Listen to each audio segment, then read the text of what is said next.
I mentioned earlier, retail sales are on the rise, but tonight many are noticing that not all businesses are actually complying with guidelines from their elected leaders. Here in New York, Governor Andrew Cuomo has said that he was personally called some businesses who are not in compliance. In Texas, Dallas Mavericks owner Mark Cuban was worried about this, so he hired a secret team of shoppers to find out how businesses were opening in Dallas. The results he found troubled him. Mark Cuban joins us now. Thank you so much for your time.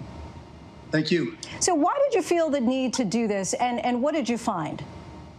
Well, a couple of things. Just as concerned about my family's health, I wanted to see what businesses were doing. Concerned for the businesses that I'm an investor in or operate, I wanted to see what the competition was doing. And what we found is in the first week of opening, there wasn't a great deal of compliance. But as time has gone by and we've repeated the studies, the amount of compliance has actually gone up significantly. And really, we're closer to a 60 to 70% compliance level.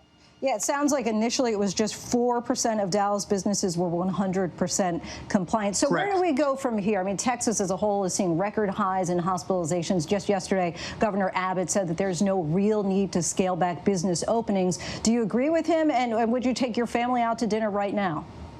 No, I'd be concerned about taking my family out. And it's not that I disagree. I think we as people, we tend to take things for granted. If it doesn't directly impact us, it doesn't really bother us. And I think as we're seeing the number of people get infected increase, I know we had a scare at my daughter's school and some affiliated schools here in Dallas, and a lot of people had to go get tested. So it's really starting to hit home here in the suburbs. And so I think we're going to see a lot more people start to pay attention. But in terms of the businesses themselves, right now, you're seeing some pent-up demand. You're seeing an increase in retail sales. You saw early people going into those businesses. But I think that's going to start to level off as the number of cases increase. And that's a real problem for business. So there's that push-pull for the governor and the local administrations to try to figure out what the right balance is. And so when we're talking about restaurants, for example, if Americans can't necessarily know that they're safe as they go to these restaurants as they reopen, how do you have an NBA season at this point? And what procedures are in place if a player tests positive for COVID, for example? And also, as things currently stand, do you think that the league will really tip off as planned at the end of July?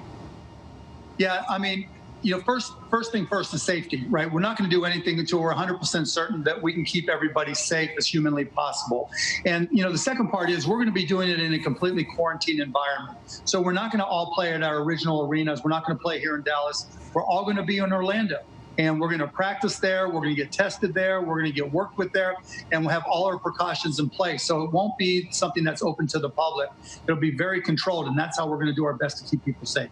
And these protests, as you know, have sparked a racial reckoning of sorts across the country. You've said that it's time for uncomfortable conversations. How do you, as a white owner of a basketball team, support your players? And what uncomfortable conversations have you had to have personally? Well, I mean, look, they need to speak for themselves. We've encouraged them to say whatever in their heart, whatever in their minds, because that's how uncomfortable conversations start.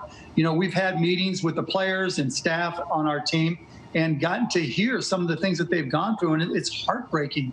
And as a white person, I really haven't been exposed to just the difference in how they've faced their lives versus how I've faced my life or my family's faced their life.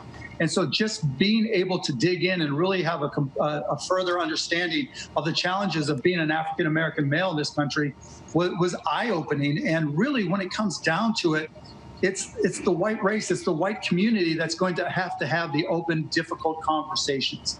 We're the ones that really have to recognize that it's okay to talk about race. Just saying white race, just saying white community is difficult. It's uncomfortable. And when people start talking about white privilege, we all get defensive because we want to create these equivalencies. We want to manufacture these equivalencies to say, well, I can't be part of the problem. I'm colorblind. And that may have worked in the past, but that's not the way it needs to happen now. We need to start talking to fellow white people. And again, that's hard to say, to help each other understand that we're the ones that have to start looking for changes. And when we use the term white privilege, we have to make it clear. We're not saying that this is about you didn't work hard or your family didn't work hard or you didn't have challenges in your family as you were coming up.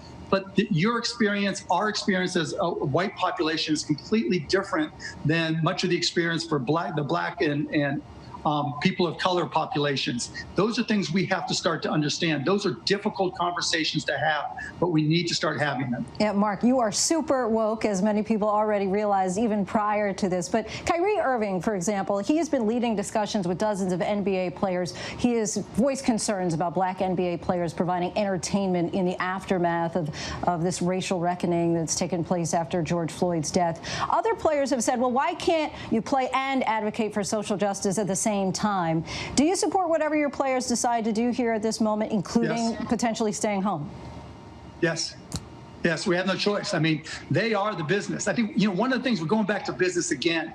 This is a new generation. This is a new world that we're living in. We're going to get things done by working from the bottom up, by listening to employees and hearing what they have to say about their circumstances, their situation. Look, this is easy for basketball players. This is so much bigger than basketball. If it's not this season, there'll be another season. But for everybody else who's on the front lines, everybody else who just is worried about keeping their jobs, taking that same approach of letting people who are in the front lines, letting people who do the actual work, participate in the conversations and help make those decisions that matter to a business, that's what's really going to change the game and move us forward. Those are uncomfortable conversations for CEOs and managers to have, but those need to happen. We'll have them in the NBA. It needs to happen in all companies. Mark Cuban, ladies and gentlemen, we thank you so much for coming on, talking with us, and being at the forefront of this conversation.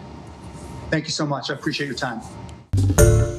Hi, everyone. George Stephanopoulos here. Thanks for checking out the ABC News YouTube channel. If you'd like to get more videos, show highlights, and watch live event coverage, click on the right over here to subscribe to our channel. And don't forget to download the ABC News app for breaking news alerts. Thanks for watching.